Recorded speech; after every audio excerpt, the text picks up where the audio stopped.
عبد الحنان کو تم نے کہاں سے بلایا؟ جلالی برادران کو تم نے کہاں سے بلایا؟ اتنا موٹا لفافہ دو گے؟ وہی بات کر رہا ہوں جو صبح آپ کی مسجد کا امام درس قرآن میں، شام کو درس حدیث میں، اور جمعے کے دن سال ہا سال سے ہر جمعے کے خطبے میں کہہ رہا، وہ بات میں آ کے کہہ رہا ہوں۔ چہرہ بدل رہا ہے، اللہ کی قسم الفاظ نہیں بدل رہے۔ کیا قصور ہے میں 1 گھنٹے میں 30-40 ہزار لے کے چلا جاؤں اور وہ پورا مہینہ اور پورا سال تمہیں قرآن سنائے؟ وہ 15,000 روپے کا بھی حقدار نہیں۔ ایسے جلسوں پر بھی خدا کی پکڑ میں آئیں گے، ہاں سو کے نہ رو۔ اس لیے میں نے پہلے کہا تھا حقیقت کروں گا بیاں دوستو، چاہے کٹ جائے میری زباں دوستو، جس زمین پر نبوت کی توہین ہو گر پڑے نہ کہیں آسماں دوستو۔ ان کا کیا قصور ہے؟ قال اللہ تعالی قال رسول اللہ صلی اللہ تعالی علیہ وسلم، چٹائیوں پر بیٹھ کے پڑھا، چٹائیوں پر موت آ گئی۔ رب اکبر کی قسم ہے، اگر یتیموں کے بارے میں، فقیروں غریبوں سائلوں کے بارے میں مالک کائنات میرے عزیزوں حساب لے گا تو نبی کے علوم کے وارثوں کے بارے میں بھی قیامت کے دن اللہ حساب لے گا۔ اسی لیے فرمائے ایک عالم کی طرف انگلی نہ اٹھانا۔ یہ بات آپ نے علماء اکرام سے سنی۔ میں نے جید علماء اکرام سے سن 1988 کا اجتماع تھا رائیونڈ کا، حضرت مولانا محمد عمر صاحب پالن پوری رحمت اللہ علیہ کی خدمت میں تھے۔ حضرت کے پان کا پیکدان میں اٹھا کے پھرتا تھا۔ اس وقت کیا آپ نے اجتماع میں فرمایا تھا، اے لوگوں کسی عالم کی طرف بدنگاہی سے بدتمیزی سے انگلی نہ اٹھانا، اگر نہ مالک کائنات تیری میری نسل میں 7 نسلوں میں کوئی عالم پیدا نہیں کرے گا۔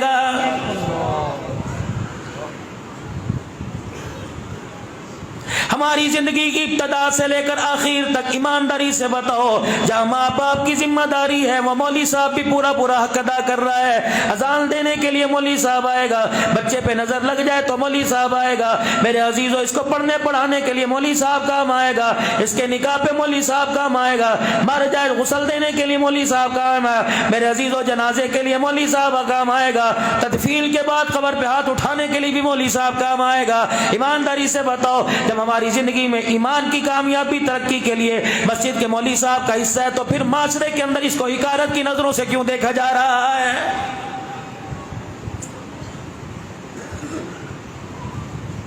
ماسٹر صاحب اگر میں یہ کہوں تو اللہ کی قسم گلا نہ ہوگا، مسجد کی انتظامیہ میں اگر کسی کے بیٹے بیٹی کی شادی ہو، مولوی صاحب کو کارڈ دینا بھی گوارا نہیں کرتے، امیروں کو کارڈ جائے گا، اللہ تھللوں کو کارڈ جائے گا، ریڈی والوں کو کارڈ جائے گا، جوتا کاٹنے والوں کو کارڈ جائے گا۔ مولوی صاحب کو کہتے ہیں ہاں میں مسجد میں جا کے کہہ دوں گا، اسے کارڈ دینے کی کیا ضرورت ہے؟ رب اکبر کی قسم ہے یہ وہ لوگ ہیں روئے زمین پر رات کو سوتے رہے، تیرے میرے جیسے روتے رہے، اللہ کی عزت کی قسم ہمارے رونے پہ وہ اجر نہیں ملے گا جو اللہ ان کو سونے کے اوپر اجر عطا فرمائے گا۔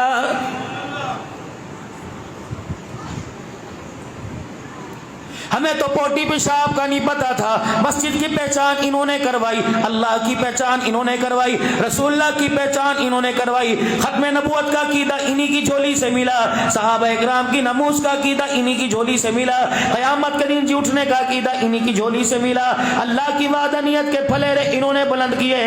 رب اکبر کی قسم ہے نہیں یقین آتا، ختم نبوت کی تاریخ دیکھ لو، مالدار والے پیچھے کھڑے ہو گئے تھے، قرآن والے اپنی جان ہاتھ پہ لے کے کھڑے ہو گئے تھے۔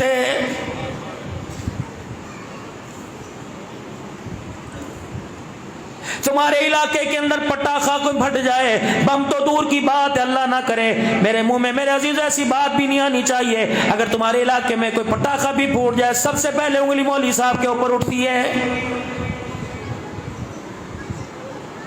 ناچنے والوں کی گرفت کوئی نہیں کرتا، اللہ اکبر، اپنی پائل کی کھنک کی آواز سنانے والوں پر کوئی میرے عزیزوں گلا نہیں کرتا، سرمایہ دار اس وقت قابو میں نہیں آتا، دنیا دار قابو میں نہیں آتا۔ کیا بات ہے میرے عزیزوں، اللہ کی عزت کی قسم اٹھا کے کہتا ہوں، کریا گاؤں جا کے کہوں گا، ہر بستی میں کہوں گا، دن رات میں کہوں گا، دن میں 4 پروگرام ہو وہاں جا کے کہوں گا، اللہ کی قسم مدرسے کے اندر بیٹھنے والا مولوی دہشت گردی کا سبق نہیں دیتا بلکہ خدا کی قسم امن کا سبق دیتا ہے۔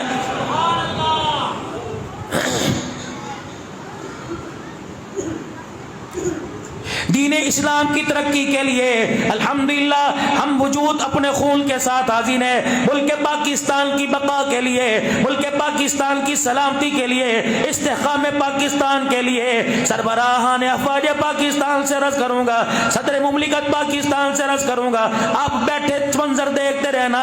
اگر دنیا کا کوئی کتا، کوئی کافر، کوئی پاکستان کا دشمن مسلمانوں اور پاکستان پر میلی آنکھ سے دیکھے، انگلی کا اشارہ کرے، آپ ہمارے کان میں پھونک مار دینا.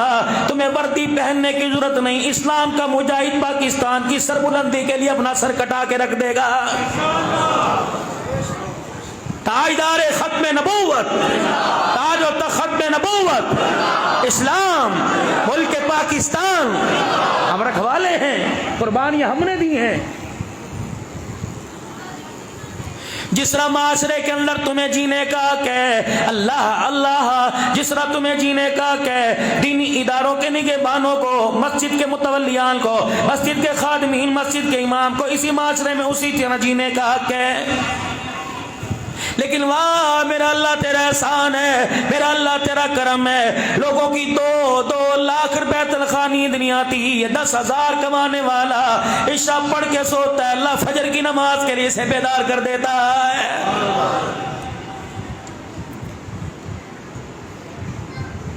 اس کی وجہ یہ، آپ جب میں ہاتھ اٹھاویں گے مسجد کے مولوی صاحب کو پرچی دیں گے، حضرت جی دعا کرو بچے کا ویزا لگ جائے، مولوی صاحب دعا کرو بچے نے فائنل کا امتحان دیا کامیاب ہو جائے، اللہ اکبر. آپ اپنے بچے کے لیے دعا کروائیں، مولوی صاحب یہ لگ جائے، اس محکمے میں لگ جائے، فائل پوری ہے مولوی صاحب، سفارش میرے پاس کوئی نہیں، دعا کرو یہ کام ہو جائے.